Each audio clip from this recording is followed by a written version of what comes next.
Hello student, हम आज एक नया टॉपिक ले रहे हैं सॉल्यूशन।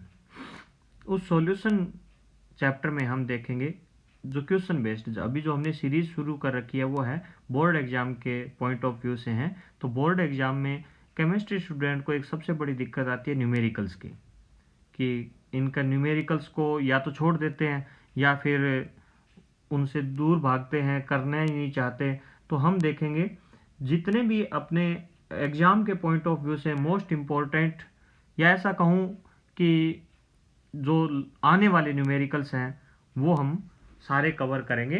तो स्टार्ट करते हैं अपने सॉल्यूशन चैप्टर के अंदर।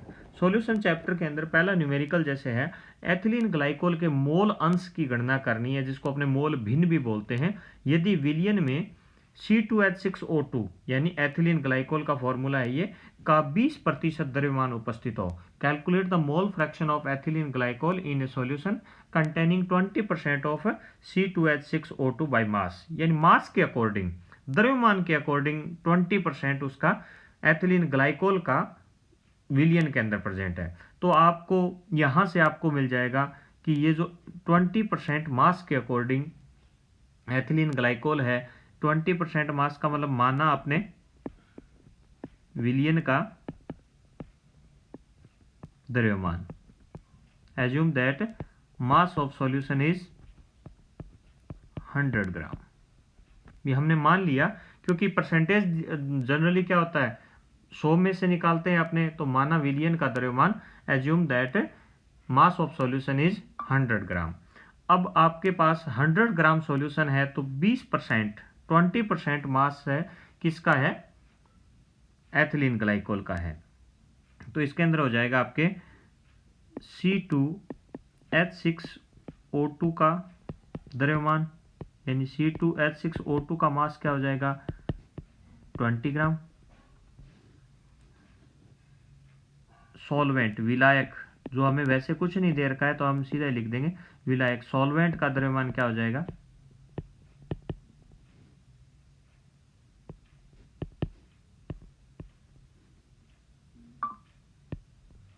100 - 20 80 ग्राम।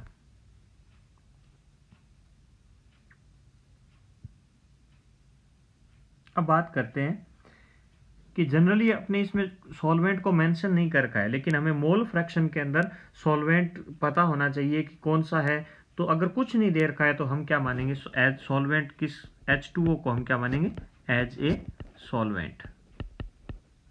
H2 क्या मानेंगे, एज ए सॉल्वेंट।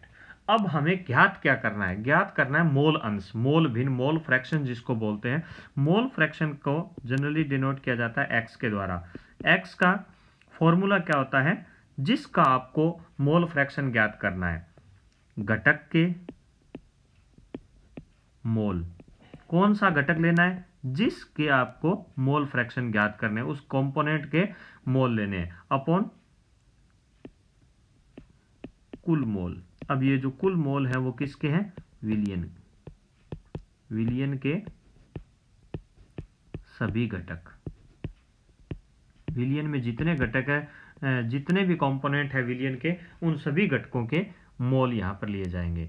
अपने जनरली अपने अगर मान लो यहाँ अपने एथिलीन ग्लाइकोल है तो N रिप्रेजेंट किया जाता है, मोल को N से रिप्रेजेंट करते हैं तो CN C2H6O2 और NH2O, ये क्या है, मोल्स ऑफ एथिलीन ग्लाइकोल और मोल्स ऑफ वाटर है।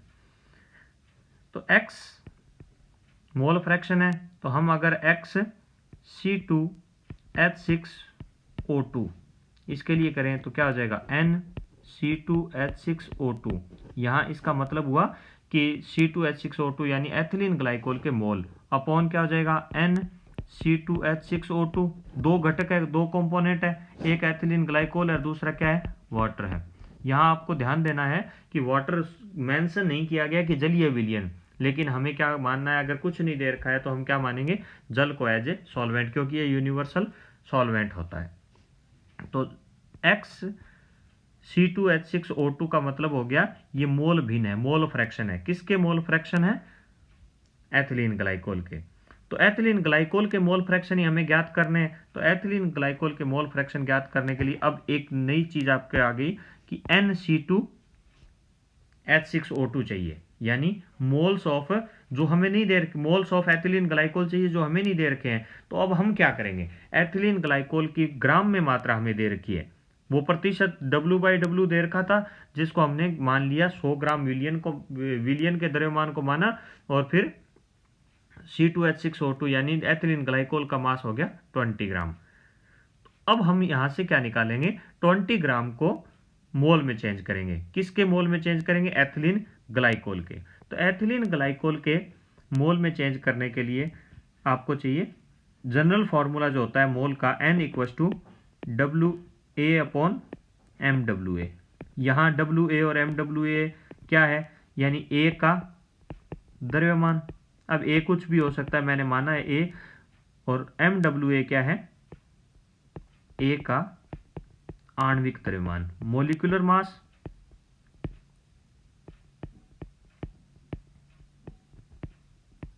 आणविक द्रव्यमान, मोलिकुलर वेट जिसको अपने बोलते हैं, और A का क्या हो गया, द्रव्यमान। तो यहां हमें पता है WA की जगह हम क्या लेंगे, एथिलीन ग्लाइकोल का द्रव्यमान लेंगे। एथिलीन ग्लाइकोल का द्रव्यमान लेंगे तो वो कितना दे रखा है, 20, और इसका मोलिकुलर वेट। अब मोलिकुलर वेट एथिलीन ग्लाइकोल का मोलिकुलर वेट आपको कैलकुलेट करना आना चाहिए।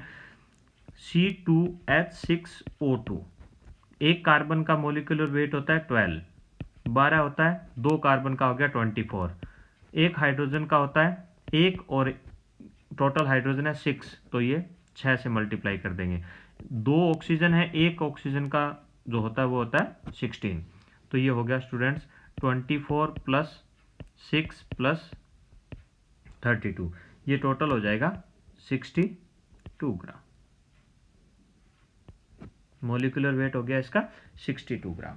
अब हमें मोलिकुलर वेट भी मिल गया और मास हमें ऊपर एज्यूम किया था उसके अकॉर्डिंग कितना आ गया, 20 आ गया। तो 20 अपॉन क्या हो गया, 62। यहां से अगर आप कैलकुलेशन करोगे तो कैलकुलेट करने के बाद आएगा 0.322 मोल। ये 0.322 मोल किसके आए हैं, एथिलीन ग्लाइकोल के। लेकिन हमारा जो फॉर्मूला है वो ये कहता है कि एथिलीन ग्लाइकोल के मोल भी चाहिए और सॉल्वेंट यानी जल के मोल भी आपको यहां होने चाहिए। तो जल के मोल के लिए हमें क्या होना चाहिए, NH2O कैलकुलेट करेंगे, और NH2O कैलकुलेट करने के लिए आपको क्या चाहिए, WH2O और मोलिकुलर वेट ऑफ H2O। तो WH2O यानी मास कितना है 80, और मोलिकुलर वेट कितना है 18 होता है, जल का मोलिकुलर वेट होता है 18। तो ये जब आप कैलकुलेट करोगे तो ये आपके पास आ जाएगा 4.44 मोल। तो स्टूडेंट आपके पास दो चीजें आ गई, एक तो आ गया आपका जल के मोल आ गए, एक आपके पास आ गया एथिलीन ग्लाइकोल के मोल। यहां आपको सीधे सीधे मोल नहीं दे रखे हैं प्रश्न के अंदर, प्रश्न के अंदर आपको दे रखा है 20% मास के अकॉर्डिंग एथिलीन ग्लाइकोल का सॉल्यूशन। यहां से आपको इस चीज को समझना पड़ेगा, क्योंकि मास परसेंटेज के अंदर हम देखते हैं कि द्रव्यमान की मात्रा किसकी, सोल्यूट की, विच आर प्रेजेंट इन 100 ग्राम या 100 किलोग्राम मास ऑफ सॉल्यूशन। विलियन के 100 ग्राम में विलेय की ग्राम में मात्रा, या विलियन के 100 किलोग्राम में विलेय की किलोग्राम में मात्रा। तो जनरली अपने छोटी क्वांटिटी होती है इसलिए ग्राम में लेते हैं, तो विलियन के 100 ग्राम में विलेय की ग्राम में मात्रा। तो विलियन का 100 ग्राम में विलेय की, यानी यहाँ विलेय कौन हो गया, एथिलीन ग्लाइकोल, उसकी मात्रा कितनी थी 20%। उस 20% के अकॉर्डिंग किया तो हमने, हमारे पास ग्राम में मात्रा आ गई, ग्राम में मात्रा को हमने किस में चेंज कर लिया, मोल्स में चेंज कर लिया। मोल में स्टूडेंट आपके दिमाग में आना चाहिए क्यों चेंज कर लिया, मोल में चेंज करने का कारण ये है क्योंकि हमारे पास मोल भिन्न, मोल फ्रैक्शन जो ज्ञात करना है उसका फॉर्मूला क्या होता है, विलेय के मोल बटा विलियन के विलियन में सभी घटकों के टोटल मोल। अब विलेय के मोल और विलियन के मोल्स आ गए हमारे पास, तो अब हम इसको क्या करेंगे, कैलकुलेट कर लेंगे। तो हमें क्वेश्चन में पूछा गया C2H6O2 का मोल फ्रैक्शन। तो C2H6O2 यानी एथिलीन ग्लाइकोल के मोल हमारे पास कितने हैं, 0.322। अब विलियन के टोटल, अब यहां आपको थोड़ा ध्यान देना है, विलियन के टोटल मोल क्या होता है, विलेय प्लस विलायक दोनों मिलाकर के विलियन होता है। तो विलेय के मोल हो गए यानी सोल्यूट के मोल हो गए और सॉल्वेंट के हो गए 4.44। ये भी आपको ध्यान में रखना है कि इन दोनों को जोड़ने पर ही हमें क्या होगा, विलियन के कुल मोल्स हमें प्राप्त होंगे। तो यहां से अब ये आपके पास एक कैलकुलेशन आ गई जो किसके मोल फ्रैक्शन है, C2H6O2 यानी एथिलीन ग्लाइकोल के। तो इसको जब आप मैथमेटिकली हल करोगे तो आपके पास आएगा 0.068, जो कि आपका, ये आपको ध्यान में रखना है, मोल फ्रैक्शन जो होता है मोल अपॉन मोल होता है, तो ये यूनिट लेस होता है, यानी इसके अंदर मात्रकहीन राशि होती है, इसका मात्रक कुछ भी नहीं होता है। तो यहां आपके पास आंसर प्राप्त हो गया स्टूडेंट, क्या, 0.068।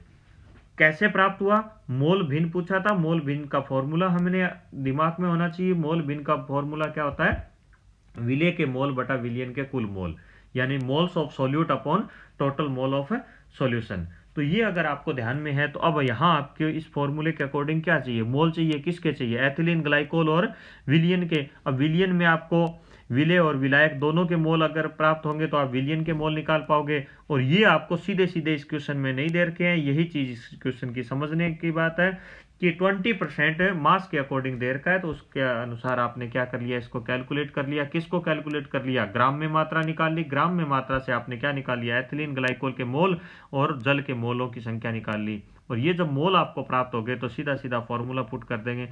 फॉर्मूले के अंदर आपको पता है कि ऊपर क्या रखना है, जिस भी घटक की आपको मोल फ्रैक्शन ज्ञात करना है उसके मोल रखने हैं, नीचे उस विलियन में जितने भी कंपोनेंट्स हैं, घटक हैं, उन सब के मोल रखने हैं। तो इस प्रकार हमने ये कैलकुलेट करके ये मोल फ्रैक्शन निकाल लिया। अब स्टूडेंट आपके दिमाग में एक बात हमेशा याद रखना है, मोल फ्रैक्शन में जितने भी मोल हैं, यानी जितने भी इसके अंदर घटक हैं, मान लो कोई सॉल्यूशन है, इस घटक, इस विलियन के अंदर ए और बी दो घटक है, दोनों का योग क्या होगा, 1 होगा। या जितने भी घटक हो, जैसे कोई भी विलियन है वो 3 घटकों से मिलकर बना है सपोज करो, तो उन सब में घटकों का योग हमेशा ही क्या होगा, 1 होगा। The sum of the all component of solution will be 1 always, ये आपको ध्यान में रखना है। तो इससे आपके सिंपल है, अगर 2 ही घटक थे तो एक घटक के मोल फ्रैक्शन अपने पास आ गए, जैसे 0.068 प्लस दूसरा घटक कौन सा है, H2O है, तो आप इससे भी कैलकुलेट कर सकते हो सीधा सीधा, XH2O आपके पास, यानी H2O के मोल फ्रैक्शन क्या आ जाएगा, 1 माइनस 0.068 आ जाएगा। तो इसका आंसर आप जब कैलकुलेट करोगे तो ये आ जाएगा 0.932। तो ये आपने, हमें तो क्वेश्चन में तो सिर्फ एथिलीन ग्लाइकोल का मोल फ्रैक्शन पूछा हुआ है, हमने दोनों को आपने कैलकुलेट कर लिया। तो स्टूडेंट आपको ये अच्छी तरह समझ में आ गया होगा।